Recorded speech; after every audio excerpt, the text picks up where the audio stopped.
wattaqullaha innallaha khabirum bima ta'malun. Yang sama-sama kita hormati dan kita muliakan pengurus masjid, nenek mama, alim ulama, para tokoh, pemuda, pemudi, umumnya kaum muslimin dan muslimat sedang jemaah rahimakumullah. Kembali kita bersyukur kepada Allah Subhanahu wa taala. Alhamdulillah sampai detik ini atas rahmat dan karunia-Nya kita masih dilimpahkan kesehatan, kekuatan, semangat beribadah dan bisa salat Isya berjamaah plus mengikuti majelis ilmu yang insyaallah akan mendatangkan berkah dan rahmat dari Allah Subhanahu wa taala. Karena tidak semuanya hamba Allah yang berbadan sehat Allah berikan semangat untuk datang ke majelis ilmu. Dalam banyak hadis Nabi menegaskan sallallahu alaihi wasallam, "Man salaka tariqan yaltamisu fihi ilman sahalallahu lahu bihi tariqan ilal jannah." Siapa yang menempuh sebuah jalan di mana jalan itu dia lalui untuk menuntut ilmu, maka Allah akan memudahkan baginya dengan jalan itu untuk masuk ke dalam surganya. Apalagi majelis ilmu ini di dalam banyak hadis Nabi menyampaikan sallallahu alaihi wasallam keutamaannya begitu agung dan besar. Bahkan beberapa hadis yang sering kita sampaikan di awal-awal pengajian, hadisnya sahih, Imam Al-Bukhari meriwayatkan. Hadis ini dari Abu Hurairah radhiyallahu anhu, "Inna lillahi malaikatan yatufuna fit turuqi yaltamisuna ahla dzikri." Allah Subhanahu wa taala punya malaikat-malaikat khusus yang berkeliling sepanjang tempat melihat mencari di mana ada hamba-hamba Allah yang berkumpul, di mana di majelis itu mereka mengingat Allah, mereka membesarkan Allah, mengagungkan Allah dan mendalami ilmu agar mereka lebih kenal dan dekat dengan penciptanya.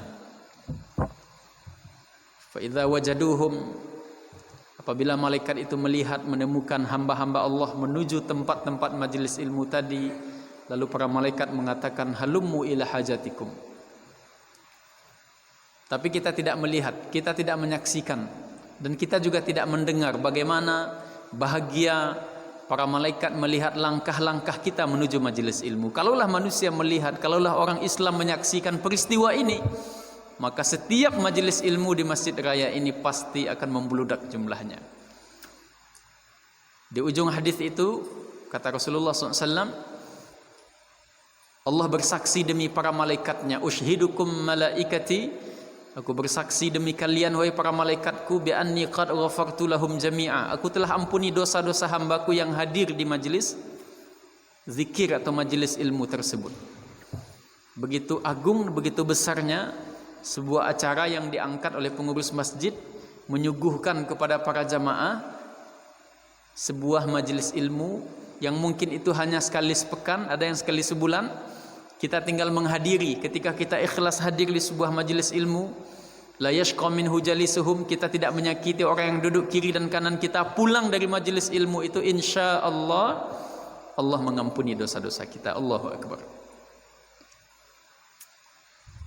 Sehingga ada salah seorang ulama salafus salih berkata, bernama Imam Ibnu Al-Mubarak rahimahullah, "Lau ya'lamu abna'ul muluki fima nahnu fihi."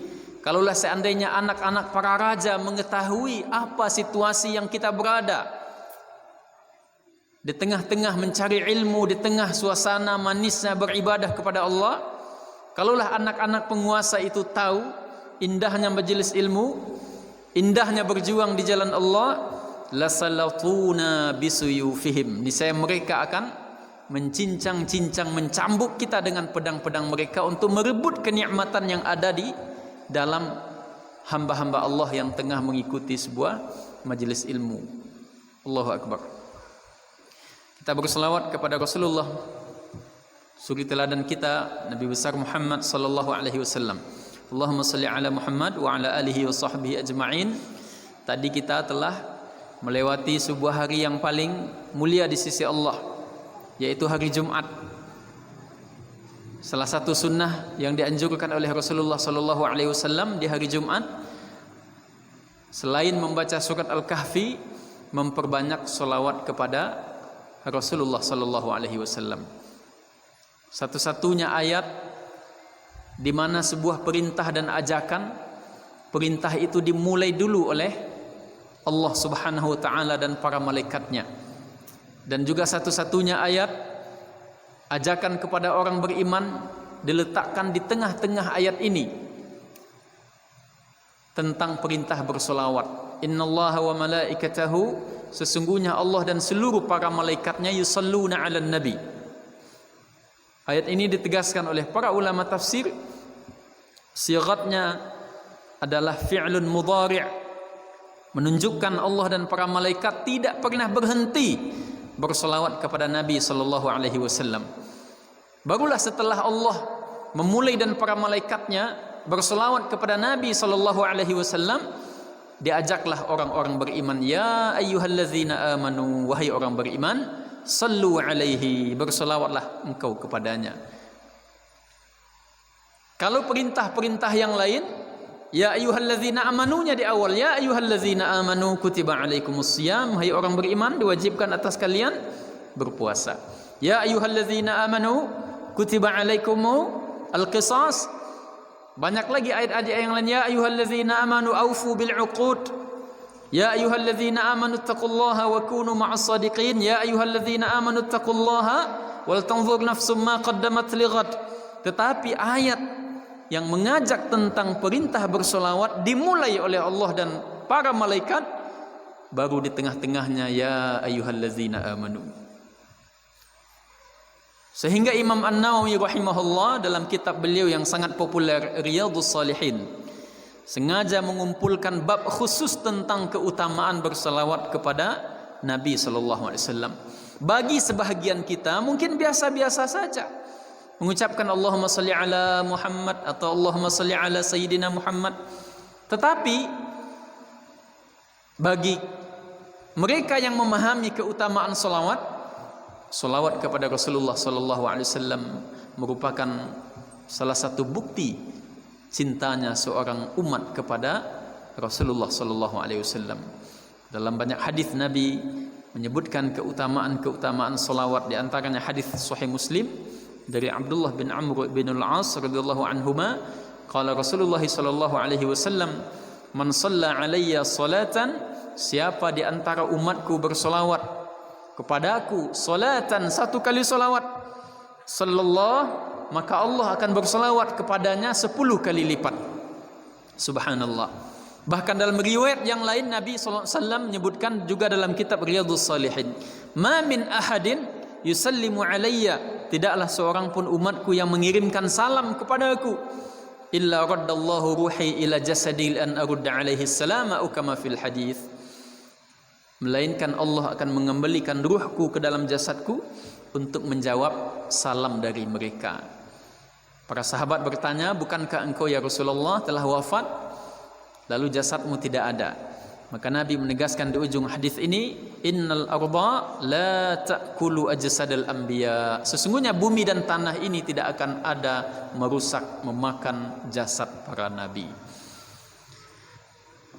Bapak Ibu kaum muslimin dan muslimat sedang jemaah Masjid Raya Kamang Baru yang dimuliakan oleh Allah Subhanahu wa taala. Rasanya lah sekian bulan kita tidak bersebut. Ya dah. Pengajian seperti ini lah berapa bulan dah Maris? Lah berapa bulan kita tak ada pengajian mereka? Ya. 2 minggu dah Najib? Ya. Sekali 2 minggu. Kalau yang sama kita bersebut mereka dah. Oh iyalah lama dah Ramadan ya.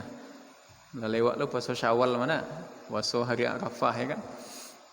Terima kasih banyak kepada pengurus masih memberikan jadual ya nak. Alhamdulillah tadi kita khutbah Jumat. Kalau Jumat memang tak sarami ko pak. Kok samulah kami Jumat tadi luar biasa ya nak. Masya-Allah. kita akan membahas sebuah kajian tafsir. Tafsir surat An-Nahl ya. An-Nahl itu apa artinya Bapak Ibu? An-Nahl apa artinya? Lebah. Ya. Ada beberapa hewan yang Allah Subhanahu wa taala sebutkan di dalam Al-Qur'an. Salah satunya lebah atau An-Nahl. Jadi sambil belajar bahasa Arab Bapak ya, mengaji dapat pulang ke rumah kosakata bahasa Arab cie-cie. Apalagi yang Allah sebutkan dalam Al-Qur'an? Al-Baqarah ya, sapi betina Al-Baqarah. Kemudian juga ada An-Namal, semut. Ya. Kalau hewan-hewan ternak peliharaan manusia ada onta, apa lagi? Harimau udah sebut di Quran. Unta alai. Kuda. Domba, ya. Ini masalah domba atau kambing ini menarik ini, Pak. Ya. Kita ketemu teman di Medan beberapa hari yang lalu, beliau punya bisnis ternak domba, kambing ya, atau lembu. Ternyata filosofi sebuah hadis, "Ma min nabiyyin illa wara'iyul ghanam."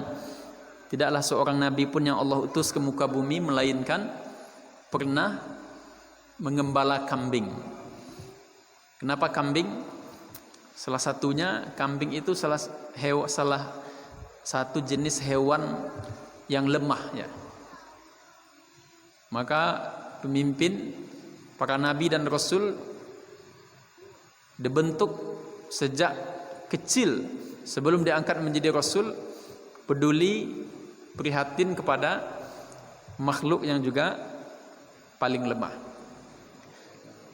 Nah, dalam Al-Quran banyak beberapa nama surat yang ulama tafsir, para sahabat dulu memberikan nama dengan nama-nama makhluk ciptaan Allah seperti semut. Surat An-Naml ya. Di situ ada kisah yang sangat ma'ruf ketika Nabi Sulaiman bepergian dengan bala tentaranya. Apa kata Raja Semut? Qalat namlatun ya ayyatuhan namlu dukhulu masakinakum. Kata Raja Semut, wahai sekalian rakyatku, wahai sekalian semut, masuklah ke dalam rumah-rumah kalian. La yahtimannakum Sulaiman wa junuduhu wa hum la yash'urun. Sulaiman dan bala tentaranya akan lewat. Mereka akan menginjak-injak kalian tanpa mereka rasakan. Nabi Sulaiman ini alaihi salam diberikan kelebihan oleh Allah memahami bahasa sekalian makhluk. Fatabassama dhahikan min qawliha. Nabi Sulaiman tersenyum melihat ucapan Raja Semut. Nah, begitulah Nabi Sulaiman membawa para pasukannya. Jangankan manusia yang akan terinjak, seekor semut pun selamat dari rombongannya.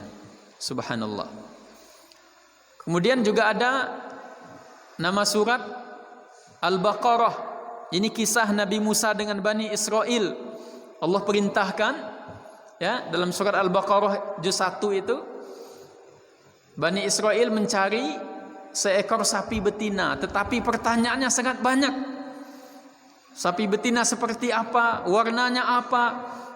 Sampai pada akhirnya ketika pertanyaannya terlalu banyak, mereka disusahkan dan disulitkan oleh sikap dan pertanyaan mereka sendiri, dan itu diabadikan oleh Allah dalam Al-Quran. Nah, sekarang Bapak Ibu, kita akan membahas beberapa ayat di dalam surat An-Nahl yang artinya lebah. Dalam surat ini Allah juga menceritakan tentang makhluk yang bernama lebah. Apa kisah ayat yang akan kita sampaikan? Tentang seorang nabi yang dijuluki dengan Abul Anbiya, bapak sekalian para nabi. Jadi kalau tadanga dewa bapak ibu Abul Anbiya, bapak sekalian nabi, maka beliau adalah Nabi Ibrahim alaihissalam. Ya, Abul Anbiya, bapak sekalian nabi. Siapakah beliau? Nabi Ibrahim alaihissalam. Kenapa ayat ini tidak diletakkan oleh Allah dalam surat Ibrahim, justru dalam surat An-Nahl halaman terakhir? Jadi kisah para nabi itu ada ditempatkan oleh Allah dalam beberapa surat yang dengan redaksinya berbeda. Seperti kisah Nabi Musa alaihissalam. Nabi yang paling banyak disebutkan dalam Al-Quran, salah satunya perjalanan dakwah Nabi Musa alaihissalam. Kisah Nabi Ibrahim ini disebutkan dalam surat An-Nahl, yang artinya tadi lebah. Tentang apa Allah menceritakan Nabi Ibrahim? Lalu kenapa Nabi Ibrahim dijuluki dengan Abul Anbiya, bapak sekalian nabi? Karena keturunan dari Nabi Ibrahim alaihissalam paling banyak Allah utus menjadi nabi dan rasul. Sebutkan Nabi Ismail, putra pertama Nabi Ibrahim alaihissalam, diangkat oleh Allah menjadi nabi dan rasul. Bahkan dari keturunan nasab Nabi Ismail itulah lahirnya Rasulullah sallallahu alaihi wasallam. Jadi kalau dikaji silsilah Nabi Muhammad SAW sampai bertemu ke nasab Nabi Ismail, kemudian kepada Nabi Ibrahim. Adik dari Nabi Ismail siapa? Nabi Ishak. Lebih kurang 14 tahun jaraknya. Setelah lahir Nabi Ismail, lahir Nabi Ishak alaihissalam. Siapa sebutan Nabi Ishak? Nama lainnya Israel. Jadi kalau disebut Bani Israel itu anak cucu dari Nabi Ishak dahulunya. Dari Nabi Ishak lahir Nabi Yakub, juga Nabi dan Rasul. Dari Nabi Yakub, sekian putra Nabi Yakub diangkatlah menjadi Rasul bernama Nabi Yusuf. Dan dari putra-putra Nabi Yakub, ya, diangkat jugalah menjadi Rasul dan Nabi sampai ke bawah. Di antaranya Nabi Daud, Nabi Sulaiman, kemudian juga ada Nabi Musa alaihi wassalam. Nah, Nabi Ibrahim ini Bapak Ibu satu-satunya Nabi dan Rasul yang disebutkan di dalam bacaan solat umat Islam. Tidak nabi-nabi yang lain. Di mana sebut ada Pak? Ketika tahiyat akhir. Allahumma salli ala Muhammad wa ala ali Muhammad kama sallaita ala Ibrahim wa ala ali Ibrahim. Tidak disebutkan di situ seperti Nabi Idris contohnya, atau Nabi Adam yang diutus oleh Allah sebelum Nabi Ibrahim. Nah, ayat ini akan menjelaskan apa keistimewaan Nabi Ibrahim alaihissalam. Ayat berapa? Ayat 120, 121, 122. Kita mulai dari 122. A'udzubillahi minasyaitonir rajim. Wa atainahu fid dunya hasanah wa innahu fil akhirati laminas salihin. Dan kami berikan kepada Ibrahim itu hasanah fid dunya, kebaikan ketika ia berada di dunia. Wa innahu fil akhirati, dan sesungguhnya Ibrahim itu nanti di akhirat laminas salihin, benar-benar termasuk orang-orang yang saleh atau ditempatkan di dalam surga. Di ujung ayat sebelum ayat 122 ini apa kata Allah Azza wa Jalla? Ijtabahu wa hadahu ila siratim mustaqim. Ibrahim itu dipilih oleh Allah, ya. Wa hadahu, dan ditunjuki oleh Allah kepada jalan yang lurus, ila siratim mustaqim. Ada berapa keistimewaan yang Allah berikan kepada Nabi Ibrahim dalam ayat ini? Pertama, ijtabahu. Allah pilih Nabi Ibrahim itu. Sehingga dibandingkan perjalanan-perjalanan dakwah Nabi yang lain, kita menemukan di antaranya beliau dicantumkan di dalam bacaan solawat umat Islam ketika membaca tahiyat akhir dalam solat. Ijtabahu, dipilih oleh Allah. Sebagaimana juga Allah tegaskan dalam ayat yang lain, innallaha astafa Adama, Allah telah memilih Adam, dan seterusnya. Di dalam ayat ini Nabi Ibrahim dipilih oleh Allah. Adakah sebuah pilihan yang paling tinggi kemuliaannya dibandingkan ketika Allah memilih seorang hamba? Ya enggak Pak? Kini awak di dunia aku kan berharap menjadi manusia pilihan oleh manusia yang lain, ya. Ketika ada orang yang awak kagumi, yang awak salut kayaknya, yang awak hormati, lalu ia memilih awak, ya. Maka bisakah kita membayangkan ketika Allah memilih kita menjadi kekasihnya? Bisakah kita membayangkan ketika Allah memilih kita sebagai hamba pilihannya? Ijtabahu, Allah pilih. Setelah Allah pilih Nabi Ibrahim alaihissalam, wahadahu ila siratim mustaqim. Tidak hanya dipilih, tapi langkah perjalanan Nabi Ibrahim alaihissalam senantiasa berada di atas jalan yang lurus. Kan ikut minta tadi Pak, minimal 7 kali sehari semalam, ihdinas siratal mustaqim. Muncul pertanyaan, kenapa orang beriman selalu meminta ditunjuki jalan yang lurus padahal dia sudah sholat, ya? Karena memang salah satu tanda orang berada di atas jalan yang lurus, dia sangat takut ketika tergelincir tumitnya ke jurang yang tidak lagi berada dalam ridha Allah Subhanahu wa taala. Ini yang kedua, setelah Allah pilih, Allah tunjuki jalan Nabi Ibrahim menuju jalan yang lurus. Coba kita lihat dalam surat Al-An'am, bagaimana peristiwa perjalanan Nabi Ibrahim menyembah Allah Subhanahu wa taala. Ulama tafsir berbeda pendapat. Ada yang menyebutkan ayat ini menceritakan bagaimana Nabi Ibrahim mendakwahi kaumnya.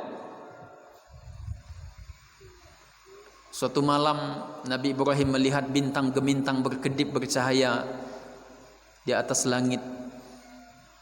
Lalu apa kata Nabi Ibrahim alaihissalam? Bintang inilah Tuhanku. Falamma afala qala la uhibbul afilin. Tapi ketika bintang itu hilang, maka Nabi Ibrahim mengatakan, aku tidak mencintai atau aku tidak menyukai sesuatu yang hilang. Timbul, hilang dan timbul. Kemudian datanglah rembulan. Rembulan tentu cahayanya jauh lebih terang daripada bintang. Falamma ra'al qamara bazighan qala hadza rabbi. Inilah Tuhanku, karena rembulan jauh lebih terang. Tapi ketika rembulan juga terbenam, Nabi Ibrahim mengatakan dia berlepas tangan dari sesuatu yang akan disembah. Setelah terbit kemudian dia hilang. Lalu muncullah matahari. Dengan terbitnya matahari, tentu seluruh bintang dan rembulan juga akan hilang cahayanya. Maka Nabi Ibrahim mengatakan, nah inilah Tuhanku, karena cahaya matahari lebih terang. Tapi ketika matahari juga tenggelam, Nabi Ibrahim berlepas tangan dari semua makhluk yang setelah terbit kemudian dia tenggelam.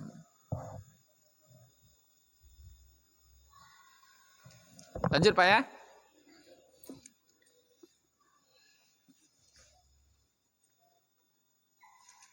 Lalu Nabi Ibrahim alaihissalam ditunjukilah oleh Allah Subhanahu wa taala jalan yang lurus. Karena beliau hidup di tengah negeri yang penuh dengan kesyirikan, ya? Di mana negeri Babilonia waktu itu dipimpin oleh seorang raja yang zalim bernama Namrud. Kok gak hilang di video dan Najib sebentar? Lampu dia mati ya. Raja Namrud yang berkuasa di Babilonia, yang tidak beriman kepada Allah, dan kepada raja itulah Nabi Ibrahim diutus oleh Allah Subhanahu wa taala. Nabi Ibrahim termasuk salah seorang rasul yang disebut dengan ulul azmi minar rusul. Ada Nabi Nuh alaihi salam, Nabi Ibrahim alaihi salam, Nabi Musa alaihi salam, Nabi Isa alaihi salam, dan Nabi Muhammad sallallahu alaihi wasallam. Kita bisa membayangkan bagaimana psikologi seorang pemuda bernama Ibrahim menghadapi seorang penguasa yang sangat zalim di zamannya, tidak beriman kepada Allah, menyembah berhala. Bahkan dikisahkan dalam banyak riwayat, ayah dari Nabi Ibrahim juga tidak beriman kepada Allah. Namanya Azar. Ada ulama yang menyebutkan Azar itu adalah pamannya, wallahu a'lam bishawab. Tidak beriman kepada Allah. Maka apa yang dilakukan oleh Nabi Ibrahim? Pertama, Nabi Ibrahim alaihissalam meneguhkan akidah dan tauhid atau keimanannya kepada Allah. Yang kedua, beliau tidak putus asa untuk mendakwahi seorang raja bernama Namrud, lengkap dengan segala bala tentara dan persenjataannya. Padahal Nabi Ibrahim hanya seorang diri di negeri Babilonia beriman kepada Allah. Salah satu peristiwa yang sangat ma'ruf kita dengarkan sejak kita kecil dulu, Nabi Ibrahim menghancurkan berhala yang disembah oleh Raja Namrud. Nah, ibadallah, muncul pertanyaan. Setiap kita, betulkah sudah merindukan Allah memilihnya dan mendambakan agar Allah menuntunnya di atas jalan yang lurus, dan Allah memberikan segala kebaikan dunia, dan kelak di padang mahsyar, di kampung yang kekal abadi bernama Yaumul Akhir, Allah tempatkan kita di dalam surga. Kita ulang, Pak. Yolai kok sabananya di hati kete awak ingin awakku menjadi hamba pilihan Allah. Yolai, Pak. Kurang nyambung kayaknya, mungkin lampu dek baru mati ya. Kita ulang sekali. Yolah kok sabananya awak ingin menjadi hamba pilihan Allah. Lai, Pak? Bu? Baca cara Ustaz, kalau orang tak memilih awak, tapi Allah lai memilih awak menjadi kekasihnya. Yang kedua, sudahkah kita betul-betul dari lubuk hati yang paling dalam setelah menginginkan Allah memilih kita, kemudian Allah tunjuki kita jalan yang lurus? Lai, Pak? Lai, pasti orang beriman, maka kita hadir ke sini. Yang ketiga, kita tentu selaku orang beriman mendambakan kebaikan Allah anugerahkan kepada kita. Kan ikon awak minta tahu, Rabbana atina fid dunya hasanah. Dalam surat Al-Baqarah Allah sebutkan, faminan nasi man yaqulu rabbana atina fid dunya. Maka di antara manusia ada yang hanya mencari kepuasan hidup semasa di dunia. Mereka tidak menggambarkan, tidak meyakini hari akhirat. Lalu apa yang terjadi? Wa ma lahum fil akhirati min khalaq. Mereka tidak mendapatkan jatahnya di akhirat. La yaghurrannaka taqallubul ladzina kafaru fil bilad. Janganlah sampai kita terpedaya, merasa terlalu kagum melihat ketika orang-orang kafir menguasai dunia. Tidak ada masalah, karena mereka menjadikan dunia sebagai surganya. Tapi bagi orang beriman, dunia adalah layaknya sebuah penjara. Ya, ad-dunya sijnul mu'min wa jannatul kafir. Dunia itu bagi orang beriman, kalau boleh diilustrasikan melihat hadis tadi, seperti penjara. Melakukan sesuatu ada hukumnya, tetapi bagi orang kafir tanpa ada aturan dan tidak ada keimanan sedikit pun kepada Allah, mereka seenaknya melampiaskan nafsu dan kemaksiatannya, sehingga mereka tidak ada batasan, ingin melakukan apa saja. Ibadallah, mereka mendapatkan dunia, bahkan yang mereka dapatkan lebih dari apa yang mereka cari, bahkan yang mereka peroleh jauh lebih banyak yang ingin mereka targetkan dan yang ingin mereka tumpuk. Maka Allah ingatkan kita selaku orang beriman, la yaghurrannaka taqallubul ladzina kafaru fil bilad. Kita jangan sampai terpedaya melihat kejadian situasi seperti itu. Kata Allah, mata'un qalil. Ini hanyalah kesenangan yang singkat dan sementara. Tapi orang beriman yang mereka minta apa? Wa minhum man yaqulu rabbana atina fid dunya hasanah wa fil akhirati hasanatan wa qina adzabannar. Orang beriman dia tidak hanya berhenti orientasinya untuk kepentingan dunia, tapi setelah mereka minta kebaikan dunia kepada Allah, mereka juga meminta keselamatan nanti di kampung akhiratnya. Dalam ayat ini Allah suguhkan kepada kita ada seorang potret Nabi dan Rasulnya yang telah Allah buktikan dalam surat An-Nahl ini, ijtabahu, telah Allah pilih dia, yaitu Nabi Ibrahim alaihissalam, wahadahu ila siratim mustaqim.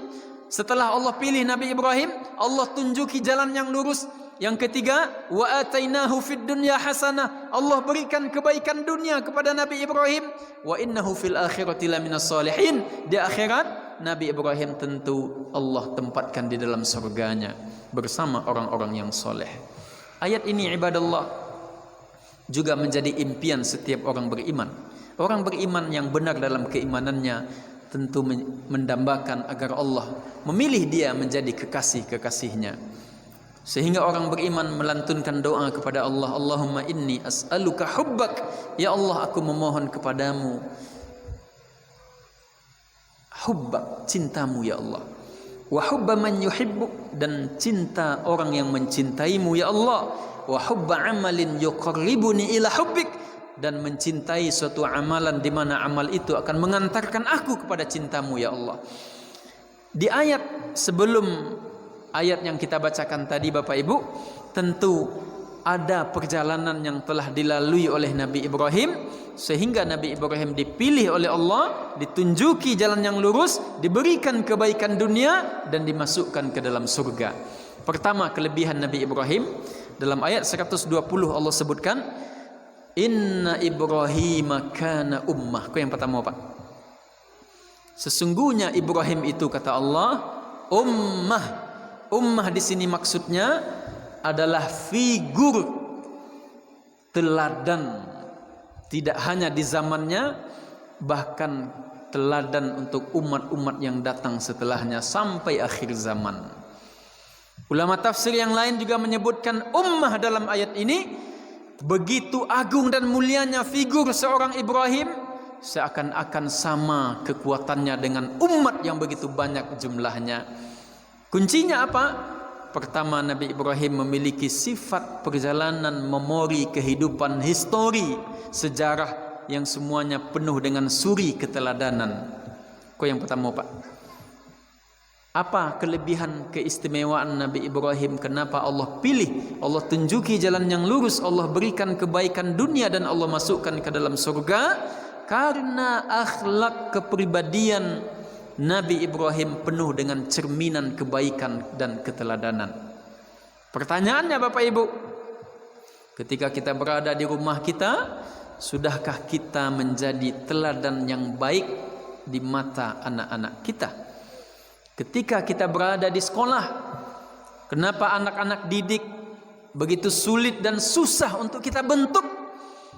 Omongan ucapan kita tidak mereka dengar, tidak mereka ikuti. Pertanyaan sederhananya, sudahkah kita di balik manisnya ilustrasi ucapan lidah manusia, sudahkah sikap tindak tanduk kita mencerminkan seorang guru yang layak diteladani? Ibadallah, inilah kelebihan Nabi Ibrahim. Perjalanan hidup beliau penuh dengan keteladanan. Bagaimana Nabi Ibrahim berinteraksi dengan anaknya penuh dengan nilai-nilai keteladanan. Kita lihat firman Allah dalam surat As-Saffat, ya bunayya. Bunayya itu adalah panggilan yang sangat indah, yang sangat lembut kepada seorang anak dari seorang ayah. Kok bahasa awaknya Pak? Wahai Ananda. Jadi Nabi Ibrahim memanggil Nabi Ismail itu Pak dengan panggilan yang penuh dengan kasih sayang, tidak dengan bahasa yang sangat kasar.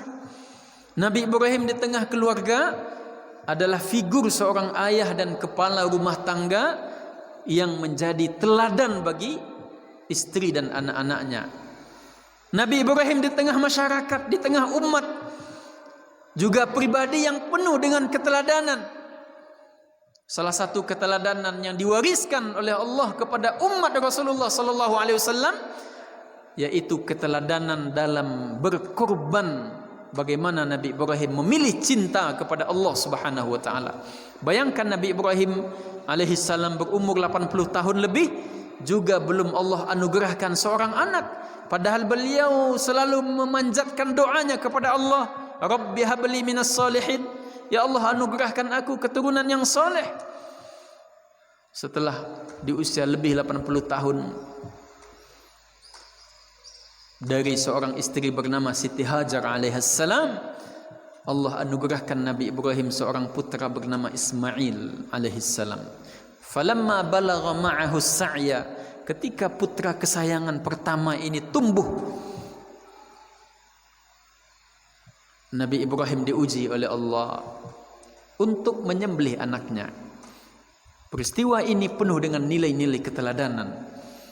Nabi Ismail dibawa oleh Nabi Ibrahim ke sebuah tempat yang hari ini bernama Mina. Dan Mina itu dijadikan salah satu perjalanan rukun haji, melontar jumrah. Lontaran jumrah kerikil-kerikil kecil yang menjadi syariat Islam, kalau ini ditinggalkan maka tinggallah satu di antara rukun-rukun haji. Dari mana diambil keteladanan itu? Dari kecintaan murninya Nabi Ibrahim kepada Allah. Di saat Raja Iblis membujuk, merayu, mempengaruhi Nabi Ibrahim untuk membatalkan perintah Allah agar Nabi Ibrahim meninggalkan, ketika beliau akan menyembelih anak kesayangannya, maka Siti Hajar selaku seorang istri yang salihah hadir di sisi Nabi Ibrahim, mencarikan kerikil-kerikil dan batu-batu kecil, dan batu-batu itu dijadikan senjata untuk melempar iblis, dan lemparan-lemparan itu dijadikan keteladanan bagi umat Rasulullah sallallahu alaihi wasallam. Mulai sejak Nabi Ismail lahir, dilahirkan di sebuah lembah kota Mekah yang sangat gersang, penuh dengan gunung-gunung batu, tidak ada sumber kehidupan, tidak ada tumbuh-tumbuhan, tidak ada manusia yang tinggal di Mekah. Tetapi Allah Azza wa Jal menguji pengorbanan Nabi Ibrahim dan keluarganya. Di saat itulah Siti Hajar bersama putranya bernama Ismail alaihissalam ditinggalkan oleh Nabi Ibrahim. Siti Hajar bertanya, "Atatrukuna biwadin?" Dalam hadis Sahih Bukhari, hadis yang sangat panjang. "Wahai Ibrahim, apakah engkau meninggalkan kami di sebuah lembah yang tidak ada tumbuh di sini kehidupan, tidak ada sumber kehidupan manusia, tidak ada yang tinggal di Mekah selain Siti Hajar dan Nabi Ismail. Lalu Nabi Ibrahim akan pergi meninggalkan keluarganya." Maka Nabi Ibrahim terdiam. Lalu Siti Hajar dengan penuh keimanan dan kekuatan hatinya bertanya, "Allahu amaraka bihaza?" Wahai suamiku, apakah ini perintah Allah? Apakah Allah yang memerintahkanmu meninggalkan kami di lembah ini? Dengan jawaban yang sangat singkat Nabi Ibrahim menjawab, "Na'am, iya." Kata Siti Hajar, "Idzan la yudayyi'ana Allah." Kalau begitu, kalau ini sudah perintah Allah, kendati pun tidak ada manusia yang bertetangga di lembah kota Mekah, tidak ada sungai yang mengalir menjadi sumber kehidupan, tidak ada tumbuhan, tapi kekuatan iman Siti Hajar, karena ini perintah Allah, Allah pasti tidak akan menyia-nyiakan kita. Ibadallah, sejauh mana keyakinan kita bahwa yang kita lakukan sudah sesuai dengan perintah Allah? Penuh dengan keteladanan. Berlari-lari kecillah Siti Hajar dari Bukit Sofa sampai ke Marwa, balik ke Sofa sampai ke Marwa, putar lagi ke Sofa sampai ke Marwa, tidak berhenti berusaha. Sekali, dua kali, tiga kali, empat kali, sampai 7 kali. Jarak yang begitu jauh dalam kondisi lemah, tidak ada suami. Beliau hanya bersama seorang bayi bernama Ismail alaihissalam. Ketika puncak kesulitan, ketika puncak-puncak ujian, disitulah lahir keyakinan. Setelah keyakinannya mantap, disitulah lahir keajaiban. Bahkan lebih daripada sebuah keajaiban, disitulah Allah memperlihatkan mukjizatnya kepada Nabi Ismail kecil alaihissalam. Hentakan tumitnya yang menangis waktu itu, ternyata sumber air Zam-Zam tidak ditemukan di bukit Safa dan Marwa di mana Siti Hajar berlari mencarinya, tetapi justru Allah kirim dari sumber pintu yang lain, dari tumit seorang bayi yang lemah tidak bisa berlari. Disitulah Allah kirim sebuah sumur bernama Zam-Zam yang sampai hari ini jutaan pengunjung Baitullah, berapapun jumlahnya, Zam-Zam tidak pernah kekeringan, bahkan juga tidak menyebabkan banjir. Bukankah ini mukjizat betapa Allah Maha Kuasa memperlihatkan di tengah lembah batu mengalir sebuah sumur di mana airnya adalah air yang paling sehat di dunia. Ibadallah, seringkali kita melakukan sebuah usaha, mungkin usaha itu tidak berhasil, tetapi dengan modal keikhlasan dan keyakinan, yakinlah Allah mungkin memberikan jalur pintu yang lain. Teladanilah Siti Hajar berusaha dengan keikhlasan beliau, hidup hanya bersama seorang bayi bernama Ismail, tidak ada suami di sisinya, tetapi karena suaminya pergi menjalankan perintah Allah, penuh dengan keikhlasan, penuh dengan kesabaran, penuh dengan keyakinan, Allah mengirimkan sebuah keajaiban, bahkan mukjizat. Sumur Zam-Zam itu justru mengalir dari tumit seorang Ismail alaihissalam. Dan peristiwa usaha Siti Hajar lari dari Safa ke Marwah sampai 7 kali diabadikan juga oleh Allah menjadi salah satu rukun umrah. Setelah kita tawaf, maka kita solat di belakang makam bekas jejak telapak kaki Nabi Ibrahim, lalu pergi sa'i, lari-lari kecil antara Safa dan Marwah. Perjalanan Nabi Ibrahim semuanya penuh dengan keteladanan. Ini yang pertama. Yang kedua, ibadallah, apa kelebihan Nabi Ibrahim? Sampai-sampai Nabi Ibrahim dipilih oleh Allah, ditunjuki jalan yang lurus, diberikan kebaikan dunia, kejayaan dunia, kemudian di akhirat Allah masukkan ke dalam surga yang sangat tinggi derajatnya. Yang kedua, kata Al-Quran, setelah Nabi Ibrahim itu adalah pribadi, figur yang penuh dengan keteladanan, teladan sebagai seorang ayah, teladan sebagai seorang kepala keluarga, teladan sebagai seorang pemimpin, yang keteladanan itu diwariskan sampai akhir zaman. Yang kedua kelebihan Nabi Ibrahim, qanitan lillah. Ya, dalam ayat 120, qanitan lillah. Beliau begitu taat kepada Allah Subhanahu wa taala. Nabi Ibrahim memiliki ibadah yang begitu kuat kepada Allah. Hablum minallah yang sangat luar biasa. Ma'iyatullah yang begitu luar biasa. Bahkan ada seorang ulama mengkisahkan Nabi Ibrahim memiliki sebuah kamar khusus untuk beribadah, bermunajat kepada Allah Subhanahu wa taala. Ruangan itu tidak beliau izinkan seorang pun masuk ke dalamnya kecuali untuk beribadah kepada Allah antara beliau dengan penciptanya. Nabi Ibrahim memiliki ibadah yang sangat luar biasa. Seluruh para nabi dan rasul, dalam ayat ini disebutkan setelah beliau menjadi pribadi teladan, beliau memiliki quwwatu sillati billah, kuatnya hubungan beliau dengan Allah Subhanahu wa taala. Makanya orang beriman disebutkan dalam Al-Qur'an selalu mengingat Allah dalam berbagai macam keadaan dan kondisi. Yadhkurunallaha qiyama, dalam keadaan berdiri ingat akan Allah. Wa qu'uda, dalam keadaan duduk juga tidak lupa kepada Allah. Ketika berbaring mereka juga ingat kepada Allah. Kita lihat perjalanan Nabi SAW, tidak ada satu perbuatan Nabi pun kecuali ada zikir dan doanya. Mendengarkan ayam berkokok, Nabi berzikir, ada doanya. Ketika Rasulullah SAW bercermin, Nabi juga berdoa. Alhamdulillahilladzi kama hassanta khalqi fahassin khuluqi. Ketika Nabi memakai pakaian, Nabi juga berdoa. Masuk rumah, Nabi juga berdoa. Keluar rumah, Nabi juga berdoa. Menunggangi kendaraan, Nabi juga berdoa. Masuk kamar mandi, keluar kamar mandi. Masuk masjid, keluar masjid. memasuki sebuah negeri atau kampung yang tidak pernah beliau kunjungi, Nabi juga berdoa kepada Allah. Turun hujan, Nabi juga berdoa. Hujan yang menyebabkan bencana, Nabi juga berdoa, ada doanya. Sehingga kehidupan Rasulullah sallallahu alaihi wasallam tidak putus dari mengingat Allah Subhanahu wa taala. Para anbiya, para nabi dan rasul memiliki quwwatus sillati billah, kuatnya hubungan mereka dengan Allah Subhanahu wa taala. Ini yang kedua. Oleh karena itu Bapak Ibu, di tengah situasi pandemi mungkin kita memiliki banyak keterbatasan. Ketika kita berada di rumah, betapa banyak pegawai-pegawai hari ini yang disebut dengan sebuah istilah WFH, work from home, bekerja dari rumah. Walaupun kita tengah berada di rumah kita, tidak membuat kita terhalang untuk meningkatkan ibadah kita kepada Allah Subhanahu wa taala. Dengan ibadah apapun, baca Al-Quran, solat tahajud, puasa sunnah, infak sedekah, solat malam, solat duha, dan ibadah-ibadah lainnya. Nabi Ibrahim, kenapa Allah pilih? Kenapa Allah tunjuki jalan yang lurus? Kenapa Allah berikan kejayaan dunia? Kenapa Allah tempatkan dalam derajat surga yang begitu mulia?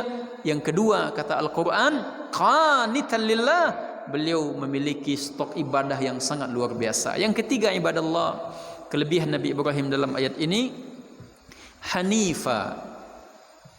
Inna Ibrahim kana ummatan qanitan lillah hanifa. Hanifa orangnya lurus. Jadi hanif itu maksudnya lurus. Kalau bahasa awaknya tepat, lurui, ya, jujur, benar, baik, ya. Apa yang beliau ucapkan itu yang ada di hatinya. Yang dia ucapkan adalah kebenaran, kejujuran. Jadi Nabi Ibrahim pribadi yang lurus, hanif, lurus. Tak macam-macam perangainya. Ya. Setelah teladan ibadah yang kuat, kepribadiannya lurus, jujur. Dalam hadis Ibnu Mas'ud radhiyallahu anhu, hadis ini sahih Muslim, apa kata Rasulullah sallallahu alaihi wasallam? Alaikum bis-sidqi fa innas sidqa yahdi ilal bir wa innal birra yahdi ilal jannah wa innar rajula la yasduq hatta yuktaba indallahi annahu siddiqan atau kama fil hadis. Hendaklah engkau menghiasi dirimu dengan kejujuran. Jadilah pribadi yang benar, pribadi yang jujur, pribadi yang lurus. Fa innas sidqa yahdi ilal bir, karena kejujuran itu, pribadi yang lurus itu akan mengantarkan kepada puncak kebaikan. Wa innal birra, ketika orang yang jujur itu sampai di puncak kebaikan, maka kebaikan itu akan meringankan langkah dan tumitnya masuk ke dalam surga. Wa innar rajula la yasduq hatta yuktaba indallah annahu siddiqan. Ketika seseorang itu membiasakan sifat jujur, maka dia akan ditulis oleh Allah dalam barisan orang yang siddiq. Orang yang siddiq ibadallah derajatnya begitu mulia, sehingga Khalifah Abu Bakar radhiyallahu anhu wa arda dijuluki oleh Nabi dengan julukan siddiq. Ketika kita lihat surat An-Nisa, wa man yuti'illaha wa rasula, siapa yang mentaati Allah dan Rasul, fa ulaika ma'al ladzina an'ama Allahu 'alaihim, maka nanti di padang mahsyar mereka akan ditempatkan bersama orang-orang yang dicintai oleh Allah, orang-orang yang diberikan kenikmatan oleh Allah. Siapakah mereka? Minan nabiyyin, para nabi, was-siddiqin, lalu orang-orang yang siddiq. Baru setelah itu wasyuhada, orang yang mati syahid. Baru setelah itu wassalihin. Jadi orang yang siddiq diletakkan oleh Allah posisinya setelah nabiyyin, para nabi. Begitu mahal dan pentingnya sebuah kejujuran. Apalagi hari ini kita hidup di penghujung-penghujung zaman. Begitu mahal yang namanya kejujuran. Oleh karena itu ibadallah, mari kita latih anak-anak kita, mari kita latih lidah dan lisan kita untuk terbiasa dengan ucapan-ucapan yang jujur, ucapan yang benar, bukan ucapan yang penuh dengan tipu muslihat dan kebohongan. Ibadallah, bahkan dalam salah satu hadis ini ada dalam Sunan At-Tirmidzi. Apa kata Rasulullah sallallahu alaihi wasallam? Ana za'imun bi baitin fi rabadil jannah liman tarakal jidala wa in kana muhiqqa. wa ana za'imun bi baitin fi wasatil jannah liman tarakal kadhib wa in kana maziha atau kama fil hadis. Aku, kata Rasulullah sallallahu alaihi wasallam, akan menjamin umatku masuk ke taman-taman surga bagi mereka yang meninggalkan debat kusir. Kendati pun kalau dia mau melayani orang lain berdebat, dia akan menang dalam perdebatan itu. Dia akan bisa mengungguli orang lawan debatnya. Tapi karena dia tidak ingin membuang waktunya, menghabiskan ucapannya dalam perdebatan yang tiada manfaat, lalu dia tinggalkan debat itu. Kata Nabi SAW, orang yang bisa memiliki akhlak seperti ini akan kujamin masuk ke dalam halaman-halaman surga. Lalu yang kedua, wa ana za'imun bi baitin fi wasatil jannah. Aku juga menjamin, kata Nabi sallallahu alaihi wasallam, bagi umatku masuk ke pertengahan surga. Tidak lagi di depan halaman surga, masuk ke pertengahan surga. Bagi siapa? Bagi umatku yang bisa meninggalkan dusta walaupun dalam keadaan bercanda. Bapak, kadang awak dek lama bagara supaya kawan galak, awak karang-karang carito yang carito kau ndak sabananya, ya kan? Kan ndak ada sore ada, kan begitu ucapan awak kadang supaya orang galak, awak begitu lama sih. Tapi kata Nabi SAW, orang yang tidak terbiasa dengan sebuah kedustaan sampai ke level bagarah pun ini ndak akan dusta. Allahu Akbar. Ya? Kau PR kecil kau. Gak banyak yang mangguk nampak Ustaz. Assalamu kau awak Pak Bu. Kadang awak dia lama bercerita, berpoles-poles ketek. Pakarang-karang seketek. Yang penting orang galak mendengar cerita awak. Padahal kata Nabi SAW, kalaulah kita bisa meninggalkan sifat itu, demi orang lain ketawa lalu berdusta, bisa kita meninggalkan sifat itu, maka Nabi akan menjamin kita masuk ke pertengahan surga. Lalu di ujung hadisnya, wa ana za'imun bi baitin fi a'lal jannah. Aku akan menjamin umatku masuk ke tingkat surga yang paling tinggi bagi mereka yang akhlaknya baik. Masya Allah, akhlak yang baik.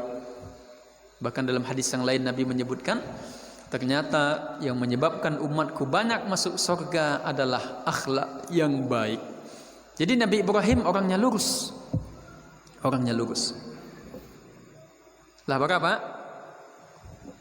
Lah berapa? Pertama tadi ya, kelebihan Nabi Ibrahim teladan, ya. Teladan. Yang kedua, ibadah yang kuat kepada Allah. Yang ketiga, lurus, ya, lurus jalannya, jujur. Yang keempat, kata Allah dalam ayat ini, walam yaku minal musyrikin.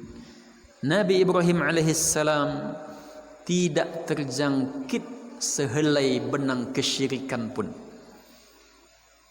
Begitu yakin kepada Allah Subhanahu wa taala. Coba kita lihat bagaimana Raja Namrud memerintahkan rakyat Babilonia mengumpulkan kayu bakar selama sebulan, membakar hidup-hidup Nabi Ibrahim. Datanglah iblis menyerupai angin dan hujan, tetapi Nabi Ibrahim, hati beliau begitu kokoh akan keyakinan akidahnya kepada Allah, sehingga beliau hanya menyandarkan harapannya kepada Allah. Hasbi Allah, cukuplah Allah bagiku.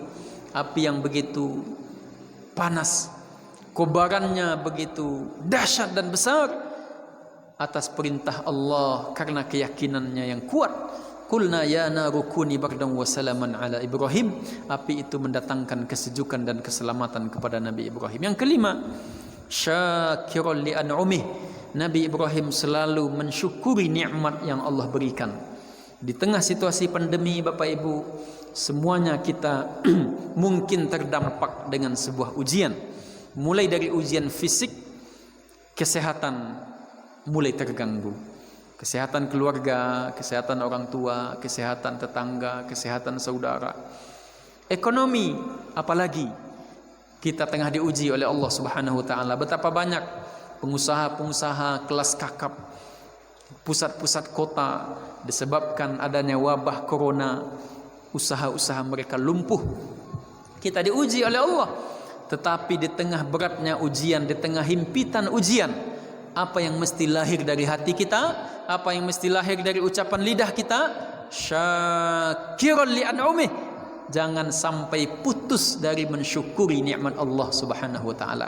Inilah kelebihan Nabi Ibrahim yang kelima, syakiran li an'umih. Beliau selalu bersyukur kepada Allah, selalu berpositif thinking kepada Allah, selalu berhusnuzan kepada Allah. Walau di tengah ujian yang begitu berat, Nabi Ibrahim diberikan kekuatan hati oleh Allah karena beliau selalu qanaah, selalu bersyukur atas nikmat-nikmat Allah. Nah, 5 kelebihan Nabi Ibrahim, Pak. Pertama, pribadi teladan, ya. Kini wa uku direwak bersama-sama, Pak. Termasuk Ustaz. Sudahkah kita menjadi ayah teladan bagi anak-anak kita? Sudahkah kita menjadi guru teladan bagi murid dan pelajar-pelajar kita? Sudahkah kita menjadi teladan bagi tetangga-tetangga dan keluarga kita?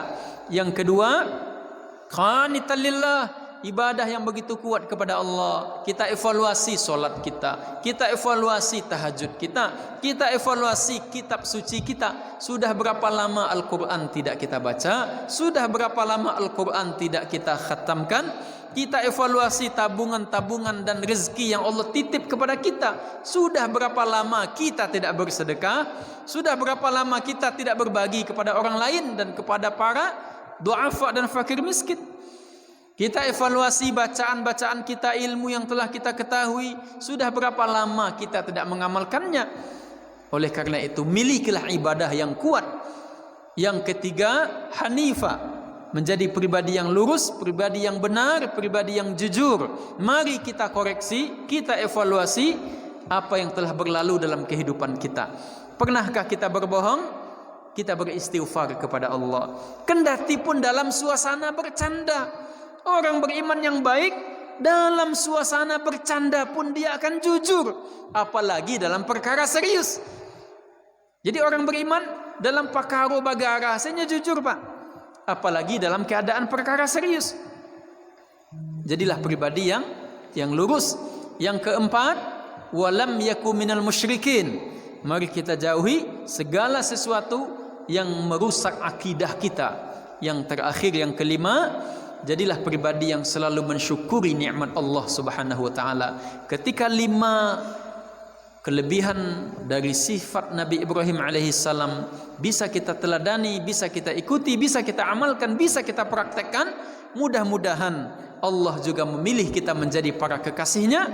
Allah tuntun dan tunjuki kita selalu jalan yang lurus, dan Allah anugerahkan kita hasanah fid dunya, dan kelak di akhirat Allah Subhanahu wa taala sama-sama menempatkan kita di dalam surganya. Wallahu a'lam bissawab. Mudah-mudahan tausiah ini bermanfaat. Kalau ada apa-apa ibu-ibu yang ingin bertanya, berdiskusi, tanya jawab, kita persilahkan.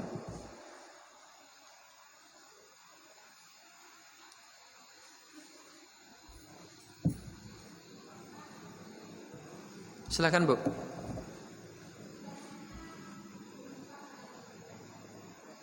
Gimana, Bu?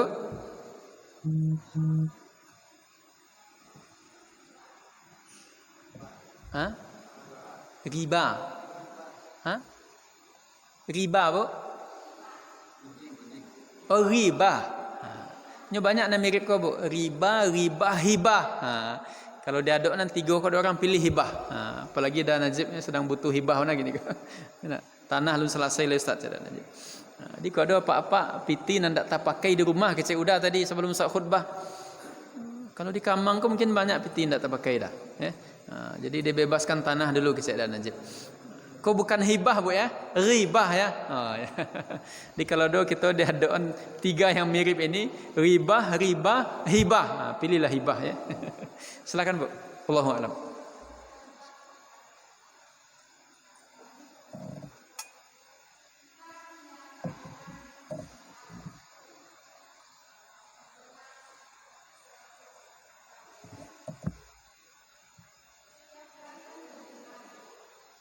Oh, ya riba mah. Ya riba. Tak hibah ya. Riba. Ya. Okey, Bu. Hmm.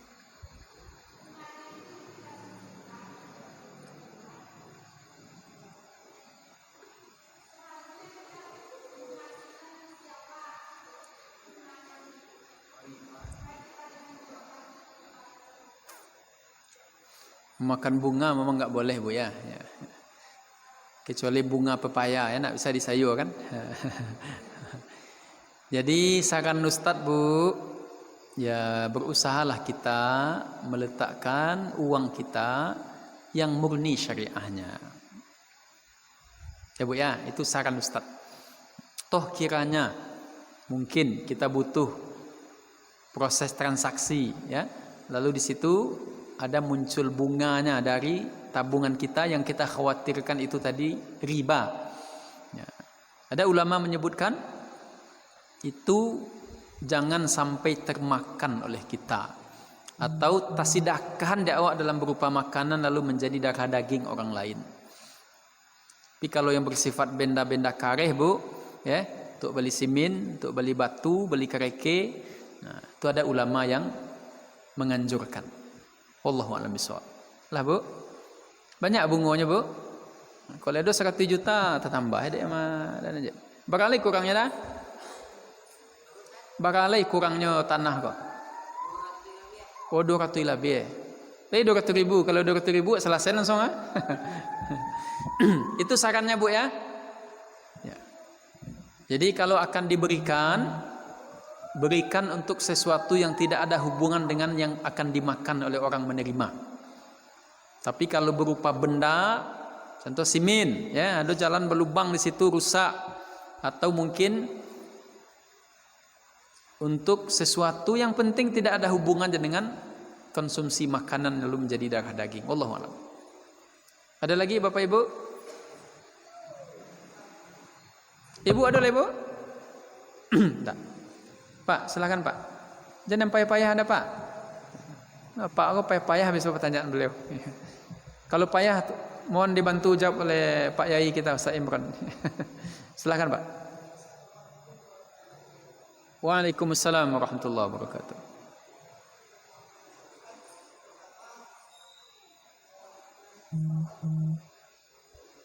Apa Pak?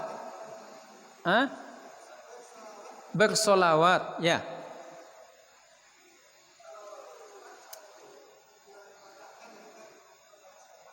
Ya Pak.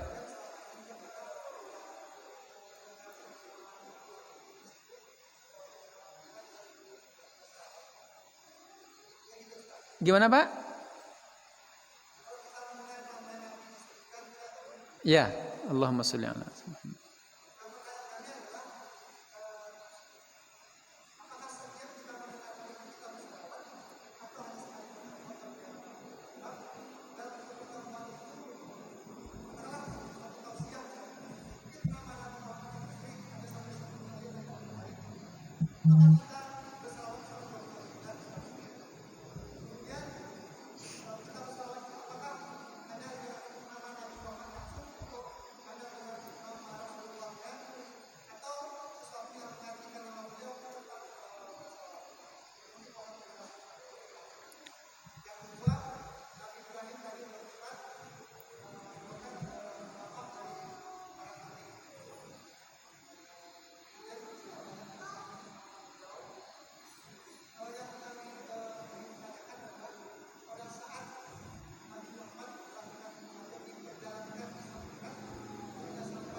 Waalaikumsalam warahmatullahi wabarakatuh.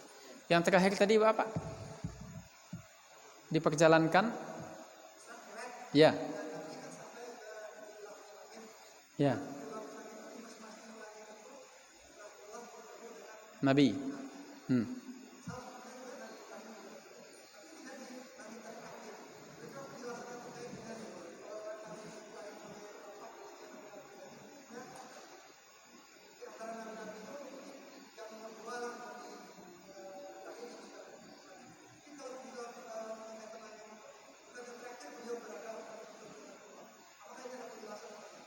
Makasih Pak Burhan. Jadi kita mulai dari terakhir ya Pak ya. Nabi Ibrahim itu alaihissalam dipertemukan oleh Allah dengan Rasulullah sallallahu alaihi wasallam di langit ketujuh. Ya, keenam baru Nabi Musa. Jadi memang dipertemukan oleh Allah. Kemudian terkait baca solawat, apakah setiap mendengar? Iya Pak. Allahumma sholli ala Muhammad. Ilustrasinya sederhana Bapak Ibu. Acok-acok diuluan kunci sarugo kawawa tangkok nak? Tangkok Pak? Dan keceen kunci sarugo le. Piti 100 saya diuluan nak tangkok kan? Ya. Solawat itu lebih dari itu. Sehingga dalam salah satu riwayat disebutkan umatku yang paling kikir adalah ketika namaku disebut dia tidak mau bersalawat kepadaku. Allahumma sholli ala Muhammad. Disebut Rasulullah sallallahu alaihi wasallam. Perbanyak salawat. Penuh dengan berkah, penuh dengan rahmat Allah Subhanahu wa taala. Itu Pak. Ada lagi Pak? Sudah terjawab semua Pak? Ada yang belum? Hah? Alah terjawab sadonya, ada yang belum lain? Alah Pak? Hah? Sementara sudah ya. Silakan Pak. Waalaikumsalam warahmatullahi wabarakatuh.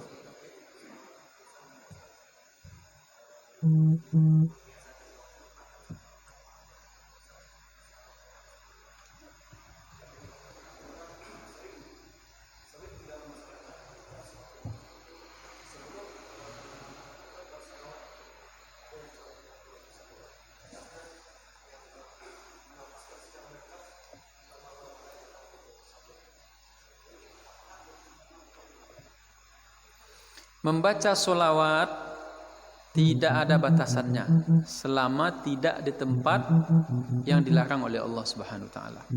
Jadi mau sebelum azan ya. Yang tidak boleh itu bersolawat awak kalau dalam solat tapi tidak ketika tahiyat. Ya tidak boleh. Sudah baca Al-Fatihah itu baca selawat kan? Tapi di luar itu tidak ada batasannya. Ya. Kalau lo sedang DT auto, sedang bawa auto, ya.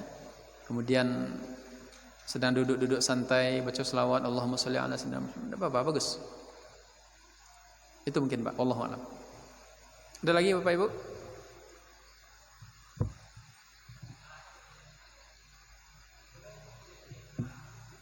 Oh, sebelum azan.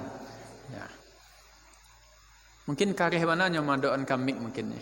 Terkaji lo orang enak. Jadi besok kalau kau baca selawat ke azan dia doan kamik. Yang penting kita tidak menjadikan itu sebagai sesuatu yang dilazimkan. Contoh, kalau tidak solawat ke azan dulu tidak sah azannya, itu baru salah. Tapi kalau orang bersolawat sebelum azan, apa salahnya? Ya. Kan tidak ada juga orang yang azan itu bilang, hei yang kan azan, solawat dulu, kan tidak juga ada. Lalu dia berinisiatif baca solawat kepada Nabi, tidak ada salahnya. Hukum dasarnya lihat. Hukum dasarnya kan tidak ada kita dilarang bersolawat sebelum azan. Tapi kok di lauguan mau diobang lo panjang-panjang kok ayo kata gaduh kawan dia enak. Hah?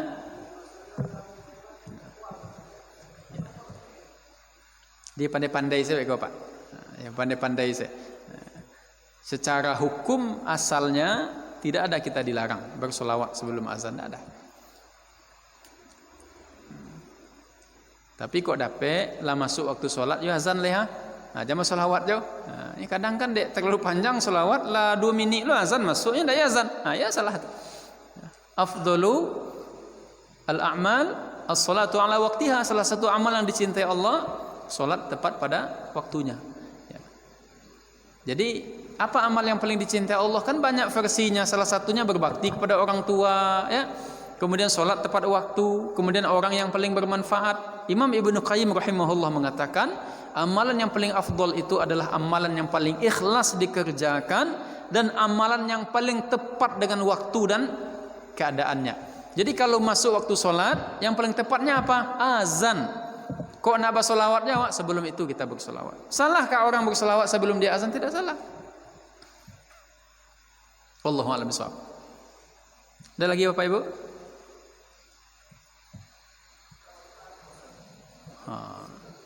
Ya Pak. Sontak ya Pak.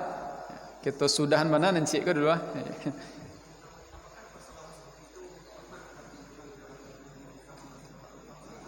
Tu yulun bersobok dek wale dapat. Tu yulun bersobok le. Tapi hukum dia berselawat kepada Nabi kan tidak ada salahnya dia berselawat. Tapi apakah ada tuntunannya sejak dulu setiap orang akan azan berselawat? Yulun bersobok dek ustaz le. Piko bersobok ikut ada jemaah tolong kita ustaz. Lah Pak? Dah selesai Pak? Silakan Pak. Waalaikumsalam warahmatullahi wabarakatuh. Amin ya Allah sama-sama Pak.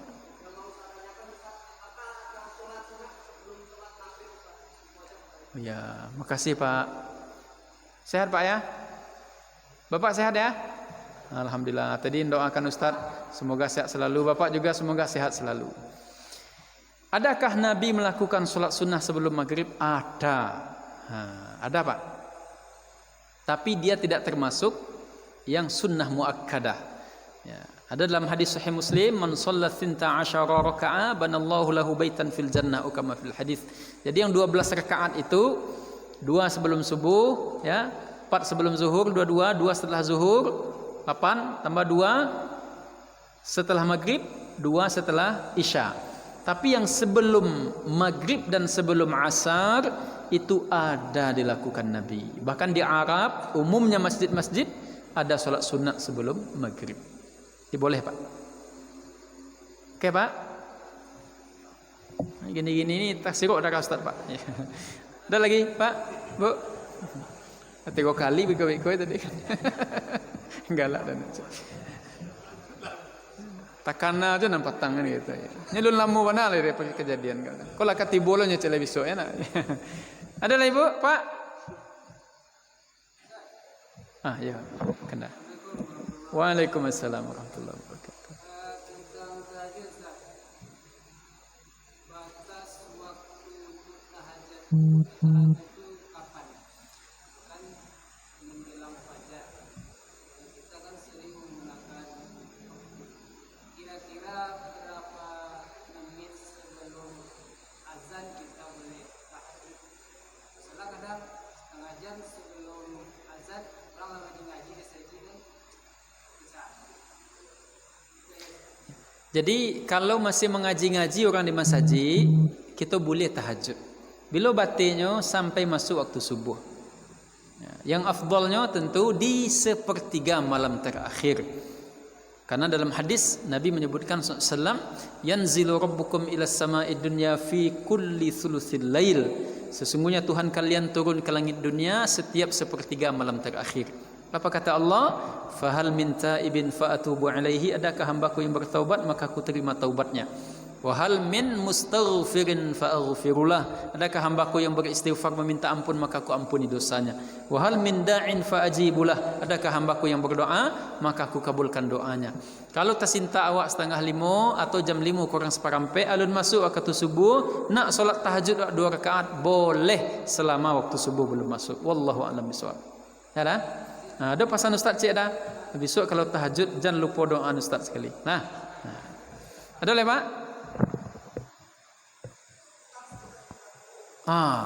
Ini kelebihan Pak Burhan ini. Kemarin pelatihan pengurus masjid. Pelatihan pengurus masjid Pak ya. Pas Pak Burhan menunjuk agak tasirok darah Ustaz. Kalau tidak payah pertanyaannya kok gitu. Silakan Pak. Ya. Ya. Fi suhufi Ibrahim wa Musa alaihi assalam. Kona lun lo basobo di Ustaz Pak.